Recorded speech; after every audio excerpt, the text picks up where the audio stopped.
ഇത് മാസ് മോട്ടോഴ്സിൽ നിന്നാണ്. നമ്മുടെ ഹീറോൻ്റെ CBZ എക്സ്ട്രീമാണ് വണ്ടി. അതിൻ്റെ നിലവിൽ ബാക്കിലെ ഡിസ്ക് ബ്രേക്കിൻ്റെ പ്ലേറ്റൊക്കെ കംപ്ലൈൻറ്റ് ഉണ്ടായിരുന്നു, ബ്രേക്ക് പാഡ് തീർന്നിട്ടുണ്ട്.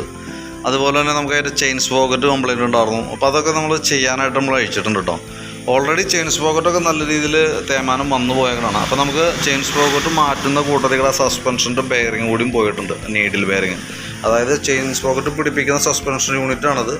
അതിൻ്റെ ഉള്ളിൽ തന്നെ നീഡിൽ ബെയറിങ് കംപ്ലൈൻ്റ് ഉള്ള പ്ലേ കാണിച്ചു തുടങ്ങിയിട്ടുണ്ട്. അപ്പോൾ അതിൻ്റെ ബുഷുകൾ നോക്കുമ്പോൾ അറിയാം ഇത്രയും ഭാഗം തുരുമ്പിട്ട് പിഴിഞ്ഞ് പോയേക്കാണ് കേട്ടോ. അപ്പോൾ നമ്മളത് ക്ലിയർ ചെയ്യാതെ കൊണ്ട് നമ്മൾ ചെയിൻ സ്പോക്കറ്റ് കയറ്റി ഫിറ്റ് ചെയ്ത് എന്ത് പറ്റുമെന്ന് വെച്ചാൽ ഇത് ഷിവറിങ് ഉള്ളതുകൊണ്ട്, ഷെയ്ക്ക് ഉള്ളത് കൊണ്ട് തന്നെ ചെയിൻ സ്പോക്കറ്റ് ഓവർലാപ്പിങ് കാണിക്കാനായിട്ടുള്ളൊരു ടെൻഡൻസി ഉണ്ടാവും. അപ്പോൾ സ്വാഭാവികമായിട്ടും അത് ഇനി അങ്ങോട്ടേക്ക് പെട്ടെന്ന് കംപ്ലൈൻറ്റ് കൂടുള്ളൂ. ഇപ്പോൾ തന്നെ നോക്കുമ്പോൾ അറിയാം ആ ബെയറിങ് വർക്ക് ചെയ്ത ഭാഗം തുരുമ്പിട്ട രീതിയിൽ, അതായത് അത്രയും ഭാഗം എടുത്തു പോയേക്കാണ്. അപ്പോൾ നമുക്ക് ആ ബെയറിങ്ങും ആ ബുഷറ്റും കൂട്ടത്തിൽ കൂടെ മാറ്റിയിടാം. അതിന് ശേഷം ചെയിൻ സ്പോക്കറ്റ് സെറ്റ് ചെയ്യാം. പിന്നെ നമുക്ക് അതിൻ്റെ ഡിസ്ക് പ്ലേറ്റൊക്കെ കംപ്ലൈൻറ്റ് ഉണ്ടായിരുന്നു. ബാക്കിലത്തെ പ്ലേറ്റൊക്കെ ശരിക്കും തേയ്മാനം വന്ന് നല്ല രീതിയിൽ തന്നെ തേഞ്ഞ് പോയേക്കാണ്. അപ്പോൾ ശരിക്കും പറഞ്ഞാൽ അത്രയും തേയ്മാനം വരുമ്പോൾ തന്നെ സ്വാഭാവികമായിട്ടും നമുക്കത് ചെക്ക് ചെയ്യുമ്പോൾ അതിൻ്റെ പിസ്റ്റൺ യൂണിറ്റൊക്കെ നല്ല രീതിയിൽ ടൈറ്റ് ഉണ്ട്. അതായത് ബാക്കിൽ തന്നെ കാളിപ്പർ അസംബ്ലിയുടെ പിസ്റ്റണൊക്കെ നല്ല ടൈറ്റാണ്.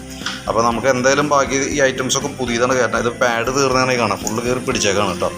അപ്പോൾ ഇത് നമ്മൾ ചെയ്യുമ്പോൾ സ്വാഭാവികമായിട്ട് ഇതും കൂടി ക്ലിയർ ചെയ്ത് അതിൻ്റെ പ്രവർത്തനം കൂടി സ്മൂത്ത് ആക്കണം. അതായത് ബ്രേക്ക് ഫ്ലൂയിഡ് കാര്യങ്ങൾ മാറ്റി MC യൂണിറ്റൊക്കെ ഒന്ന് ക്ലീൻ ചെയ്തതിന് ശേഷം ഇതും കൂടി ക്ലീൻ ചെയ്ത് പിസ്റ്റൺ വളരെ സ്മൂത്തായിട്ട് വർക്ക് ചെയ്യാവുന്ന കണ്ടീഷനിൽ ഫ്രീ ആക്കിയിട്ട് വേണം നമുക്ക് ഈ ബ്രേക്ക് പാഡും പ്ലേറ്റും കാര്യങ്ങളൊക്കെ ചെയ്യാനായിട്ട്. കാരണം എന്താ വെച്ചാൽ അത്രയ്ക്കും കോസ്റ്റാണ് നമുക്ക് അതിൻ്റെ പ്ലേറ്റിനും കാര്യങ്ങളൊക്കെ. പിന്നെ അതുപോലെ തന്നെ ഫ്രണ്ട് ബ്രേക്കും പ്രോബ്ലമാണ്. ഫ്രണ്ട് ബ്രേക്കിൻ്റെ മെയിനായിട്ടുള്ള കംപ്ലയിൻറ്റ്, ഫ്രണ്ട് ബ്രേക്കിന് പാഡൊക്കെ ഉണ്ട്, അത്യാവശ്യം ഇതുമുണ്ട്. പക്ഷേ അതിൻ്റെ MC യൂണിറ്റ് കംപ്ലൈൻറ്റ്. അപ്പോൾ ശരിക്കും പറഞ്ഞാൽ ഡിസ്ക് ബ്രേക്ക് രണ്ടും നല്ല രീതിയിൽ തന്നെ അഴിച്ച് റീസെറ്റ് ചെയ്യേണ്ട കണ്ടീഷൻ. രണ്ട് ബ്രേക്കും പ്രോബ്ലമാണ്. അപ്പോൾ അത് നമ്മളൊന്ന് അഴിച്ച് സെറ്റ് ചെയ്യുന്നുണ്ട്, മാറ്റേണ്ട പാർട്സുകൾ മാറ്റിയിട്ട് റീസെറ്റ് ചെയ്യുന്നുണ്ട്. അപ്പോൾ നമുക്കതിൻ്റെ ബ്രേക്ക് പ്ലേറ്റ്, ബാക്കിലത്തെ ബ്രേക്ക് പ്ലേറ്റ് വരുമ്പോൾ തന്നെ നമുക്കതിന് 2146 രൂപേൻ്റെ കോസ്റ്റ് വരാം. പിന്നെ നമുക്കതിൻ്റെ എന്ന് വെച്ചാൽ ആ നട്ടുകൾ, ഇതിൻ്റെ ഈ നട്ടുകളൊക്കെ ടൈറ്റ് ചെയ്യുമ്പോഴും അതേപോലെ തന്നെ കാളിപ്പർ ബ്രാക്കറ്റിൻ്റെ നട്ടൊക്കെ ടൈറ്റ് ചെയ്യുമ്പോഴും ത്രെഡ് ലോക്കർ വെച്ചിട്ട് വേണം നമുക്കത് ചെയ്യാനായിട്ട്. കാരണം എന്ന് വെച്ചാൽ ഒരു കാരണവശാലും ആ ഭാഗങ്ങളിൽ ലൂസാവാനോ ഒരു കാരണവശാലും അതങ്ങനെ വരാൻ പാടില്ല. അതുകൊണ്ട് തന്നെ ആ ത്രെഡ് ലോക്ക് ചെയ്യുന്ന പേസ്റ്റ് അടക്കം വിട്ടിട്ട് വേണം നമുക്കത് ക്ലിയർ ചെയ്യാനായിട്ട്. പിന്നെ അതിൻ്റെ ബൂട്ട് സെറ്റ് യൂണിറ്റൊക്കെയാണ്. ഇതൊക്കെ നമുക്ക് ഫ്രണ്ട് ബ്രേക്കിന് ആവശ്യമായിട്ട് വന്ന സംഭവങ്ങളാണ്. പിന്നെ സസ്പെൻഷൻ്റെ ബെയറിംഗ് ഒക്കെ എന്താ വെച്ചാൽ ബെയറിങ്ങും ബുഷും കൂടി. ബെയറിങ്ങിനൊക്കെ നമുക്ക് 75 രൂപ ഒരെണ്ണം തന്നെ. അപ്പോൾ 2 എണ്ണം മാറ്റുമ്പോഴത്തേക്ക് 150 രൂപ തന്നെ. കോളറിന് ഒരെണ്ണം 46 രൂപ. അപ്പോൾ വലിയ കോസ്റ്റ്ലി ഒന്നുമല്ല, പക്ഷേ അഴിച്ച് ചെയ്യണതിൻ്റേതായിട്ടുള്ള താമസം വരുമെന്നുള്ളൂ. പിന്നെ ഇത് MC യൂണിറ്റ്, മാസ്റ്റർ യൂണിറ്റ് എന്ന് പറയും ഫ്രണ്ട് ഡിസ്ക് ബ്രേക്കിൻ്റെ 1260 അതിന് കോസ്റ്റ് വരുന്നുണ്ട്. പിന്നെ അത് ചെയ്യുമ്പോൾ നമുക്ക് അതിൻ്റെ ബ്രേക്ക് ലിവർ കൂടി മാറ്റിയിട്ട് കഴിഞ്ഞാൽ കറക്റ്റ് നമുക്കൊരു പുതിയ ഇതിൻ്റെ ഫീല് കിട്ടും നമുക്കത്. തന്നെയല്ല അതിൻ്റെയും അതിൻ്റെ ഉള്ളിൽ വന്ന ഹോളിലൊക്കെ ചെറിയ ഓവൽ കാണിച്ചിട്ടുണ്ടെങ്കിൽ നമുക്ക് പുതിയതിടുമ്പോൾ ചെറിയൊരു ഗ്യാപ്പ്, ഓൾറെഡി നമുക്ക് പുതിയത് സെറ്റ് ചെയ്യുമ്പോൾ ചെറിയൊരു പ്ലേ കാണിക്കും. അപ്പോൾ കുറച്ച് ഓടി കഴിയുമ്പോഴാണ് കറക്റ്റ് ആവുള്ളൂ. അപ്പോൾ ലിവറും കൂടി പഴയതാണെങ്കിൽ കുറച്ചുകൂടി താമസം എടുക്കുക വരാനായിട്ട്. അപ്പോൾ അത് നമുക്ക് അതും കൂടി മാറ്റണത് അതിന് വേണ്ടിയിട്ടാണ് അതും കൂടി മാറ്റിയിടുന്നത്. പിന്നെ നമുക്ക് ബാക്ക് ബ്രേക്ക് പാഡിന് നമുക്ക് 1405 രൂപ വരാം. നമുക്ക് ബാക്കിലത്തെ ബ്രേക്ക് പാഡ് 1405 രൂപ തന്നെ വന്നത്.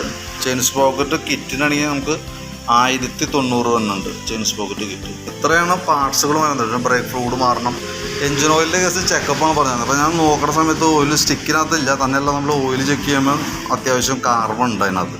കാർബൺ കണ്ടൻറ്റ് കൂടുതലാണ്. പിന്നെ നമുക്ക് പൊല്യൂഷനും കൂടി എടുക്കാനുണ്ടല്ലോ. അപ്പോൾ കൂട്ടത്തിൽ കൂടെ നമുക്ക് അതിൻ്റെ എയർ ഫിൽറ്ററും കൂടി ഒന്ന് അഴിച്ച് ക്ലീൻ ചെയ്യണം. അതേപോലെ തന്നെ എഞ്ചിൻ ഓയിലും കൂട്ടത്തിൽ മാറ്റിയിട്ട് നമുക്ക് റീസെറ്റ് ചെയ്യാം. ഇത്രയാണ് ഇതുമായി ബന്ധപ്പെട്ട് നമുക്ക് വർക്ക് തന്നെ കേട്ടോ. ബാക്കിലെ സസ്പെൻഷൻ ഫുള്ളായിട്ട് അഴിച്ച് ബെയറിങ് മാറ്റിയിട്ട് ചെയിൻ സ്പോക്കറ്റും മാറ്റി ഡിസ്ക് ബ്രേക്ക് ഫുള്ളായിട്ട് അഴിച്ച് റീസെറ്റ് വേണം നമുക്ക് കയറ്റാനായിട്ട്.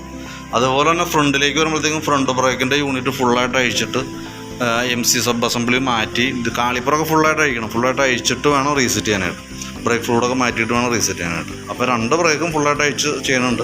പിന്നെ കൂട്ടത്തിയുടെ എഞ്ചിൻ ഓയിൽ, പൊല്യൂഷൻ്റെ ചെയ്യാനുള്ള വർക്ക് ഇതൊക്കെയാണ് ചെയ്യണത്. അപ്പോൾ ഞാൻ അതിൻ്റെ അപ്രോക്സിമേറ്റ് ഒരു എസ്റ്റിമേറ്റ് ആക്കിയിട്ട് അതിൻ്റെ ഡീറ്റെയിൽസ് ഒന്ന് വാട്സാപ്പിലേക്ക് ഇടാം. വീഡിയോസ് ആയതും വാട്സാപ്പിൽ തരാം. അപ്പോൾ നോക്കിയിട്ടൊന്ന് റിപ്ലൈ ഇട്ടുതരാം. എന്തായാലും വൈകുന്നേരത്തേക്ക് ആവുള്ളൂ വണ്ടി. കാരണം ഇതൊക്കെ എന്ന് പറഞ്ഞാൽ നമുക്ക് താമസം വന്ന പണികളാണത്. അപ്പോൾ അതനുസരിച്ചിട്ടാണ് കയറുക. അപ്പോൾ ഇന്നലെ കയറിയതാണെങ്കിൽ കൂടി നമുക്കത് ഇന്ന് വൈകിട്ടത്തേക്കൊക്കെ തീർക്കാനായിട്ട് പറ്റുള്ളൂ.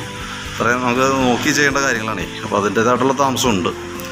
അപ്പോൾ ഞാൻ ഡീറ്റെയിൽസ് വാട്സാപ്പിൽ തരാം. അപ്പോൾ നോക്കിയിട്ടൊന്ന് റിപ്ലൈ ഇട്ടാൽ മതി. ഓക്കെ.